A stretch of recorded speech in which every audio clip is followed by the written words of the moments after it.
Swedish healthcare saved your life, but it was us Swedes who paid for your treatment with our taxes. Have you eaten surströmming yet? What are Swedish people like? Great, aren't they? Those are just some of the questions that over the recent months I've been asked on my comments. But what I want to do today is answer as many questions as I can that I've been asked through the comments sections of my video. So without any further ado, let's get straight into it. No, I've not eaten surströmming. Do you have any regrets in moving to the far north of Sweden? I certainly don't have regrets. However, there are certain aspects of southern Swedish life that I find could be quite appealing and very familiar. Not least the weather. Certainly not as harsh winters down in the south, and you've also got the sort of city life that's more in tune with the UK. But I tend to look at it like this: if you're going to make such a move, especially later in your life, when realistically it's probably going to be the last major move that you make, then you may as well go for it and do something that's different from where you come. And that's what we've done. Yes, there are lots of aspects of living up here in the north that are challenging, that are very different to the UK. But that's the decision we've made. And now, certainly no regrets. Okay, can you drive in Sweden on a UK driving licence? Well, the answer to that is yes. I hesitated for reasons I'll very briefly explain. I certainly did when I came here, as did Julia, and many expats do. Now, since Brexit, or with Brexit, came a treaty whereby the UK got, let's say, an exclusion that allowed expats moving to Sweden from the UK to be able to drive here indefinitely until such times as the law changes on a UK driving licence. However, there's a but here, or a grey area, that I've never really got to the bottom of. And it's the reason why Julia actually changed her licence. The actual wording is you can drive on a valid UK driving licence. And it's how you interpret valid. For it to be valid, the address on your driving licence must be where you reside. So my question is, and my doubt comes in over, if you reside in Sweden, how can it be a valid UK driving licence? Now, but just remember one thing. We played it safe. We changed our licenses. And in doing so, should ever we need to change them back, the process really isn't that complex. So for me, it's a no-brainer. Over to you. What made you actually pull the trigger on retiring abroad rather than just talking about it? Excuse me. That's not exactly how it worked out. I didn't come here to specifically retire. Well, certainly not immediately. The plan went beyond that when we moved here, for me, certainly, was to find a job. 6 months after arrival, I got a job at the local giga plant here. My contract ran to the age of 69. So we planned everything around that, finances and other bits and pieces. However, it all came crashing down after just over 3 years when the business went bankrupt. It was well publicised. And I just basically found myself too old and too foreign to to secure another job, and I then sort of moved into retirement. What do Swedes get right that Brits could learn from? Goodness. A known Swedish or Swede quality is one of calmness and quiet, and I'm a great believer that, and I always have been, that to be in control, whatever the circumstances, you must always remain calm. And I think Swedes are inherently calm people. So as far as I'm concerned, they get that one right.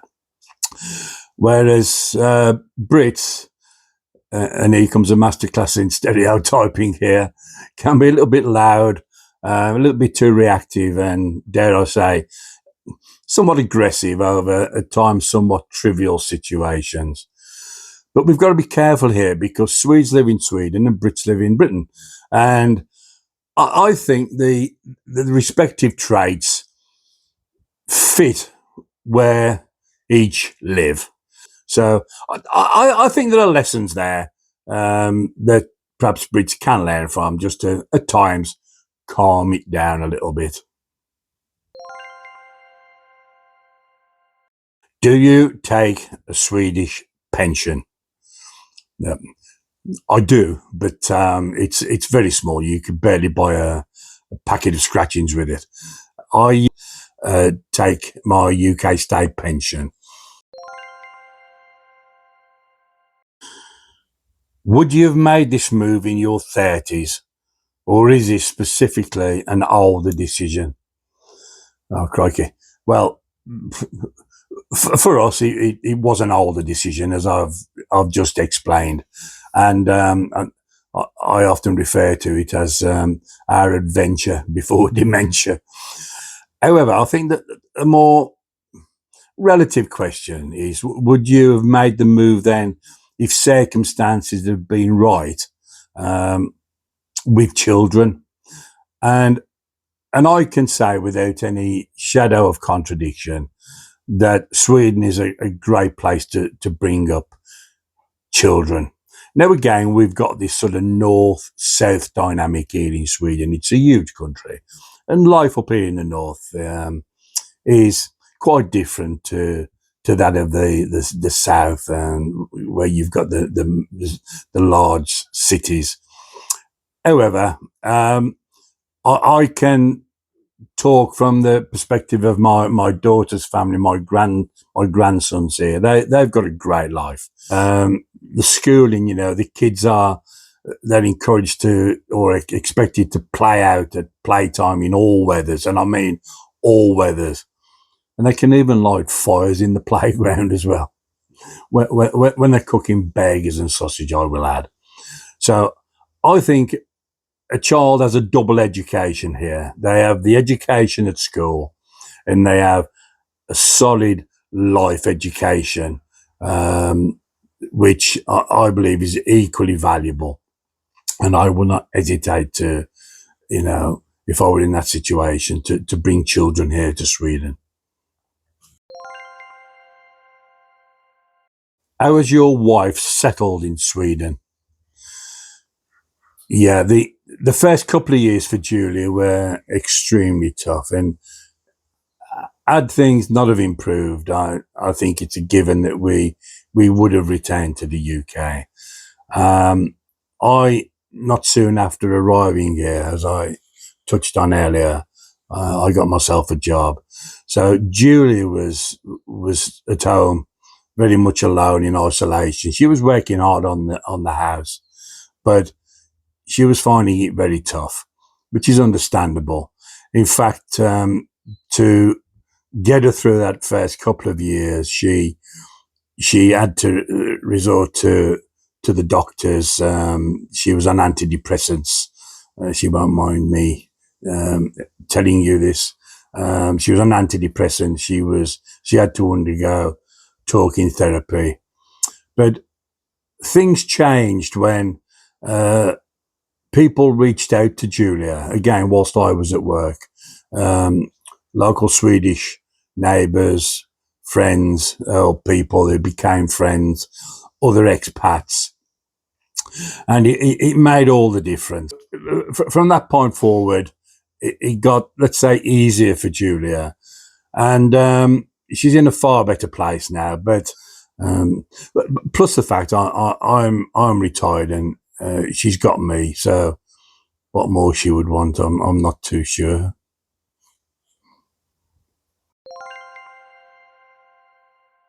What is cheaper in Sweden that surprised you, and what is more expensive that surprised you? I'll do these in reverse order. I'm not sure it was exactly a surprise, but one of the big expenses for me for the first few years was car tires. Now you've clearly got this winter tire dynamic, and the roads here, especially in the north, can be pretty brutal and very unforgiving where your tires are concerned.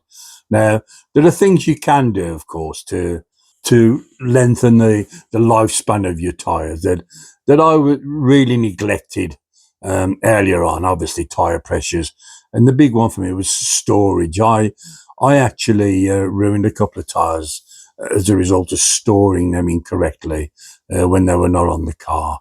So there are things you can do, but even so, I would strongly recommend, if you come here and you end up replacing tires, to shop around, because the price differentials for very similar brands between tire outlets can be quite significant. So yeah, shop around where your tires are concerned. But even so, I find them far more expensive here than what I recall them being back in the UK. What is cheaper here than in the UK? Pickled jar beetroot. Yeah, I think that's about it. Beetroot.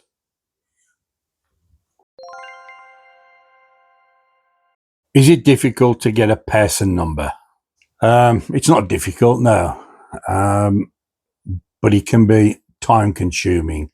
Now, that is, of course, assuming that you meet with the legal criteria for making the move to Sweden. However, we both needed to, and you have to apply for one's person number because such a lot revolves around that. Getting access to Swedish healthcare, for example.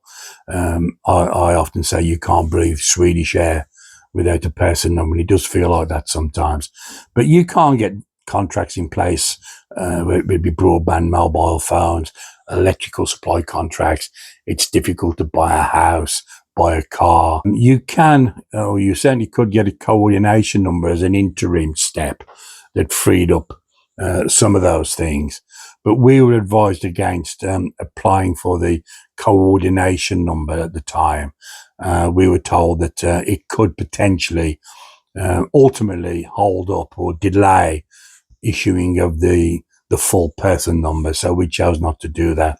We had the person number within 2 months from application, and the process was we simply went into Skatteverket, the Swedish tax agency, and we filled in the form with the guidance of the tax advisor there, and it was very straightforward.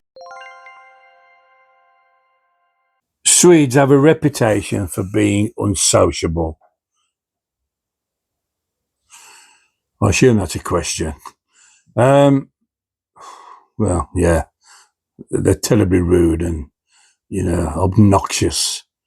They'll ignore you if they walk past you in the street. They're dreadful. Okay, let's sort this one out because it crops up all the time. Swedes, yeah, they're quiet by nature. Like I said earlier, they're calm. They're not going to go out the way to come and engage in conversation with you or invite you into their house at every opportunity for fika. They enjoy their own time. They like being with family and friends. And what's wrong with that? Absolutely nothing. As I said earlier, Brits are Brits, Swedes are Swedes, two different countries, or as we say, horses for courses. So we've never had a problem. But, to be perfectly truthful, don't make a move with feelings of insecurity, worrying about those things. All you can do is really be polite, show an interest, reach out to people, and I promise you, they will reciprocate. You will get it back and you will make friends. And you can rely on Swedes. If you need if you need any help in doing something or, whatever, they'll be there for you. We feel very much part of this community where we live now. So it just isn't, it isn't a factor at all. So, look, in life in general, why worry about whether people are going to speak to you anyway? What does it? I never have, and I've reached the age of 67. So yeah. Anyway, I'm getting a bit heavy with this one, but nah, Swedes are fine, and they're all different, and we're all different. What is the best and worst things about living in Sweden? Okay, well, I'll do these in reverse order. From my perspective, and it's not directly the worst thing about living in Sweden, but I'll slightly rephrase it, that the worst thing about living overseas is it quite clearly being away from half of my family. I've got a son who has a family, so I have two young grandchildren back in the UK who I miss dearly, and I don't get to see them half as much as I really want to. I have a brother, I have nephews, nieces, and yeah, it's just challenging at times, but it's something that I try to manage. So yeah, missing family is the big negative for me. The positives, or the main positive, is the nature, is the great outdoors. There's a lot spoken and written about it, but it is really incredible. We've got wildlife here that I'd never seen till I came here. We've got moose and deer on the doorstep. I mean, I'll say on the doorstep, a few hundred meters away in the forest. Only a couple of winters ago, I saw lynx and bear prints in the snow. The bears were just coming out of hibernation, and that was literally a 30-minute walk from where we live. And I've never seen a bear or a lynx. I mean, they're very elusive. But irrespective, the outdoors, the nature, it's just absolutely marvelous, and we don't take it for granted. How do you manage the long, cold winters? Well, of course, it's a combination of things, isn't it? It's the darkness, it's the length of the winter months, it's the sub-zero temperatures, it's the snow, it's the ice, it's all in there. The darkness, I've never really got comfortable with, and I know it's something that Julia in particular struggles with, but you just have to make the best of it, and you have to take it on. You have to get outside, you have to get outdoors, but obviously in doing so, it's all about correct clothing. Sounds obvious, I know, but the coldest I've experienced here is -35. But even with the correct clothing on, unless you've got sort of alpine ski glasses on, um, it burns your face, it burns your eyes. And personally, I can't stay out in those temperatures for more than sort of 5-10 minutes. It just becomes unbearable. And if you accidentally go out without gloves on, or foolishly go out without gloves on, which I've done on many occasions, literally within 4 or 5 minutes, your fingers are burning and they will go numb, and again, very dangerous. So it's a serious one, but it's one that you gradually start to manage. Do I enjoy it? No, but it comes with the territory, and we just make the best of it. So I'll leave it at that. If you found that in any way informative, enjoyable, let me know in the comments.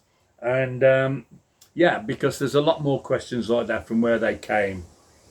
We can always do a similar video in the future to break up the sort of normal format.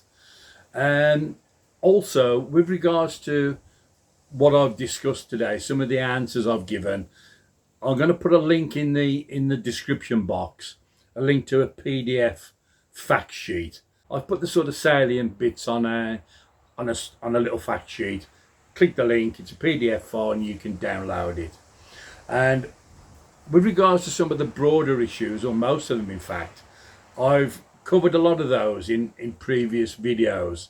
So if you haven't already, check out my channel back catalogue and have a look at some of those. Let me know what you think. Usual stuff here. Subscribe, like, comment, share. And how about this? Hype. I have no idea what that is, but I'm told there's a little button there that you can press and it will help my channel. It will help get it out there and grow this community. So at that, thank you for watching. Have a great weekend and I'll catch up with you next time around.